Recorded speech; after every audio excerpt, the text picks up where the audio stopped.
ਮਾਮਾ ਜੀ ਉਹਨਾਂ ਸਾਹ ਦਾ ਮਸਲਾ ਜੀ, ਦਿਲ ਦਾ ਮਸਲਾ ਹੈ, 2 ਅਟੈਕ ਹੋਇਆ, ਐਲਰਜੀ ਵੀ ਆ, ਠੇਡ ਖਿੱਚੇ ਨੇ ਜੀ। ਧੀਆਂ ਪੁੱਤਰ ਨੇ ਇਹਨਾਂ 'ਚ ਮੇਰਾ ਇਲਾਜ ਨਹੀਂ ਕਰਦੇ। ਹਾਂਜੀ, ਘਰੋਂ ਬਾਹਰ ਲੜ ਕੇ ਤੇ ਕੱਢ ਦਿੱਤਾ। ਹੁਣ ਮੈਂ ਧੀ ਦੇ ਕੋਲ ਆਇਆ। ਧੀ ਵੀ ਬਹੁਤ ਮਾੜੀ ਹੈ ਵਿਚਾਰੀ, ਬੰਦਾ ਵੀ ਮਾੜਾ। ਹਾਂਜੀ, ਅਤੇ ਮੈਨੂੰ ਸਿਰ ਟੁੱਕਰ ਖਵਾਉਣ ਡੇ ਨੇ। ਇੰਨਾ ਹੀ ਇਹਨਾਂ ਦੀ ਬੜੀ ਮਿਹਰਬਾਨੀ ਆ।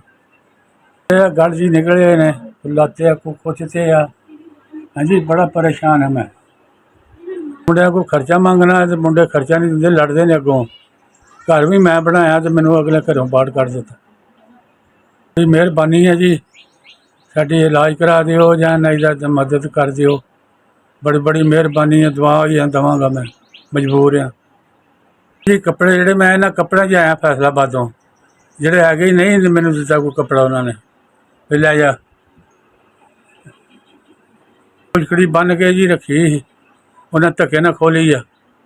ਹਾਂਜੀ, ਉਹਨਾਂ ਦੇ ਕਿਸ ਕੰਮ ਨੇ? ਲੜ ਘੋਲ ਕੇ ਕੱਢ ਦਿੱਤਾ ਮੈਨੂੰ। ਅਤੇ ਜੰਮੀ ਦੀ ਇਹ ਚਲੋ ਸੁੱਖ ਪਾਵਾਂਗੇ, ਸੁੱਖ ਦੀ ਬਜਾਏ ਦੁੱਖ ਪਾਉਣ ਡਿਆ ਮੈਂ। ਬਹੁਤ ਲਾਚਾਰ ਹੋਇਆ।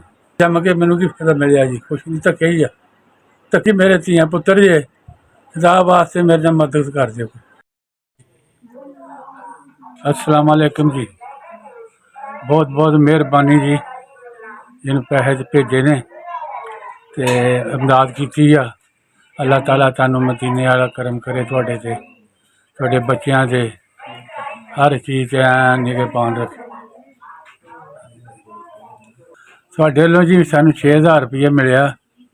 अल्लाह ताला तुहाडे बच्चों नू खैर होवे, तुहाडे बच्चे जीण। अल्लाह ताला बड़ा ही करम करे तुहाडे ते। फोड़े निकले ने, साह का मसला, मैं इलाज करवाना। जी, बड़ी मेहरबानी है तुहाडी। पैसों बच्चे मैं अपना दवाई लवांगा, कोई खाण पीण का मेरा हो जाएगा।